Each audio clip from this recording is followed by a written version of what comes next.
हरियाणा कांग्रेस के नए प्रभारी दीपक बाबरिया एक ऐसे मिशन में जुटे हुए हैं जो पिछले 50 साल में कांग्रेस में किसी भी प्रभारी ने शुरू करने का काम नहीं किया। दीपक बाबरिया हरियाणा में कांग्रेस को मजबूत करने के अभियान में जुट चुके हैं। दीपक बाबरिया हरियाणा में कांग्रेस को 2024 में सत्ता का सरताज बनाना चाहते हैं। वो जहां एक तरफ सभी गुटों में एकजुटता लाना चाहते हैं, वहीं दूसरी तरफ अपने बलबूते पर एक ऐसे मिशन में जुट गए हैं जो कांग्रेस को भरपूर फायदा देने का काम करेगा। दीपक बाबरिया उन कांग्रेसियों की तलाश कर रहे हैं जो सिर्फ कांग्रेस के प्रति समर्पित हैं। सभी लोकसभा क्षेत्रों के हिसाब से फीडबैक लेने के मिशन में जुटे हुए दीपक बाबरिया साथ ही साथ ऐसे नेताओं की खोज में हैं जो घर पर बैठे हुए हैं, जो किसी गुट से नहीं जुड़े हुए हैं और जो सिर्फ कांग्रेस के बारे में सोच रखते हैं। दीपक बाबरिया ऐसे नेताओं को लगातार तलाश रहे हैं, लगातार उनको मीटिंगों में बुला रहे हैं। दरअसल हरियाणा कांग्रेस में लगभग 3-4 दर्जन ऐसे भी नेता हैं जो किसी भी गुट के साथ नहीं जुड़े हुए हैं और इसी वजह से वो पिछले 20-30 सालों से हाशिए पर पड़े हुए हैं। यानी ना तो वो हुड्डा ग्रुप के साथ हैं, ना वो शैलजा के साथ हैं, ना वो रणदीप के साथ हैं, ना किरण चौधरी के साथ हैं। वो सिर्फ और सिर्फ कांग्रेस के हैं और कांग्रेस के बारे में सोचते हैं।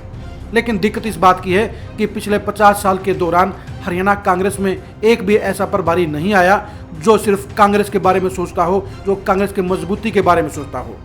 पिछले 40 साल के दौरान जो कांग्रेस का पतन हुआ है, उसके चलते कांग्रेस सिर्फ नेताओं के जेबी पार्टी बन गई है। इसलिए दीपक बाबरिया को इस अभियान में खासी मशक्कत भी करनी पड़ रही है।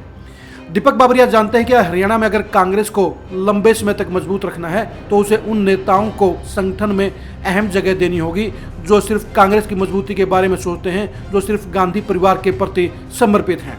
ऐसे नेता हरियाणा में कांग्रेस के लिए बेहद कामयाब डगर के सारथी साबित हो सकते हैं।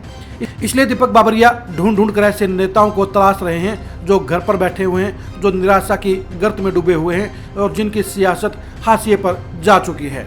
ऐसे नेताओं को लगातार मीटिंगों के बाद स्पेशल समय देकर दीपक बाबरिया न केवल उनसे फीडबैक ले रहे हैं बल्कि उनको कांग्रेस के साथ जुड़कर दोबारा से एक्टिव होने की सलाह भी दे रहे हैं। दीपक बाबरिया पूरे मनोयोग से कांग्रेस के हालात सुधारने की कोशिश कर रहे हैं। दीपक बाबरिया पूरे मनोयोग के साथ हरियाणा में कांग्रेस के हालात सुधारने की मुहिम में जुटे हुए हैं। उनके सामने दिक्कत इस बात की है कि जहां 70% कांग्रेस नेता इसमें भूपेंद्र हुड्डा के साथ में खड़े हैं, वहीं बाकी 20% नेता भी किसी न किसी बड़े नेता के साथ आ खड़े हुए हैं।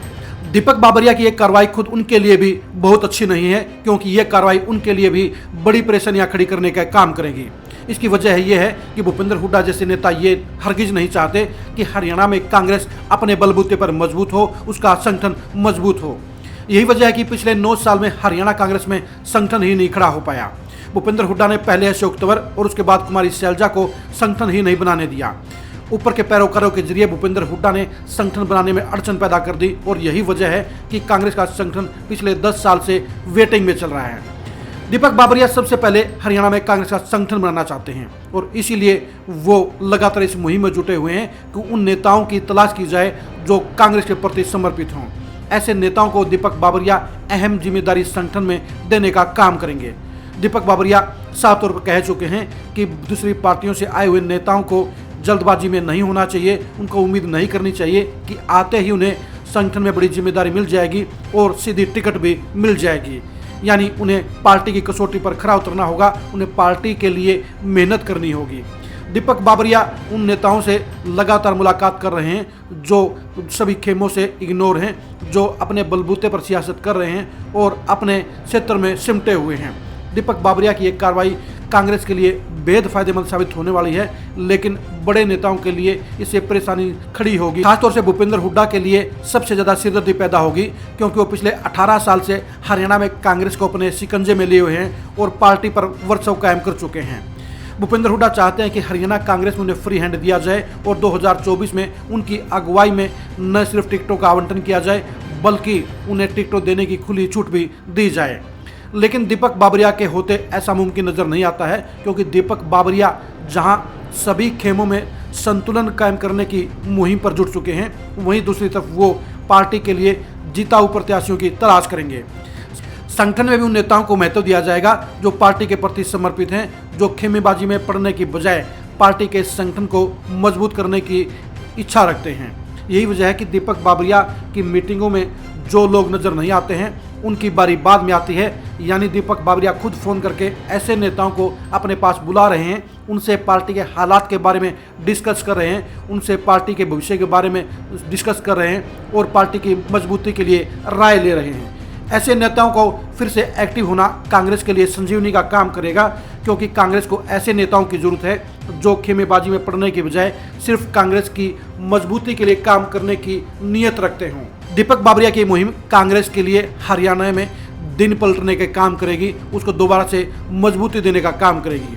बेशक सियासी तौर पर अभी भी हरियाणा में कांग्रेस के पक्ष में माहौल नजर आ रहा है, लेकिन ये माहौल कहीं ना कहीं नेता अपने वश में करने की कोशिश कर रहे हैं, उसको कैच करने की कोशिश कर रहे हैं। दीपक बाबरिया जानते हैं कि बीजेपी की 10 साल के खिलाफ जो जनता का बहुमत आएगा, जो जनता का फैसला आएगा, वो कांग्रेस के लिए है, वो किसी एक नेता के लिए नहीं है। इसलिए दीपक बाबरिया भी मौके की नज़ाकत को समझते हुए ऐसे नेताओं को संगठन में बड़ी जगह देने का काम करेंगे जो सिर्फ कांग्रेस को मजबूत करने की सोच रखते हैं।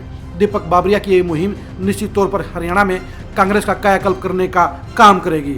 लेकिन देखने की बात यह है कि दीपक बाबरिया की इस मुहिम से नाराज होकर क्या बड़े नेता एकजुट होकर उनके खिलाफ नहीं खड़े हो जाएंगे? क्या वो दीपक बाबरिया की राह में कांटे बिछाने का काम नहीं करेंगे? क्या वो दीपक बाबरिया को बदलवाने के लिए हाईकमान में प्रेशर डालने का काम तो नहीं करेंगे? यानी दीपक बाबरिया जिस रास्ते से गुजर रहे हैं उनसे फूलों से ज़्यादा कांटे ज़्यादा हैं, लेकिन इस रास्ते से गुजर जाने के बाद दीपक बाबरिया ऐसा संगठन खड़ा कर जाएंगे जो कांग्रेस को बरसों तक मजबूती देने का काम करेगा। अब देखने की बात यही है, क्या दीपक बाबरिया इस मुहिम में सफल हो पाते हैं या नहीं हो पाते हैं, या सफल होने से पहले ही उन्हें हरियाणा से खिसका दिया जाता है। दीपक बाबरिया की प्लानिंग, दीपक बाबरिया के मिशन को लेकर आप लगातार खरी खरी न्यूज़ के साथ जुड़े रहिए। आप हमारे फेसबुक पेज को लाइक कीजिए और यूट्यूब चैनल को सब्सक्राइब कीजिए। नमस्कार।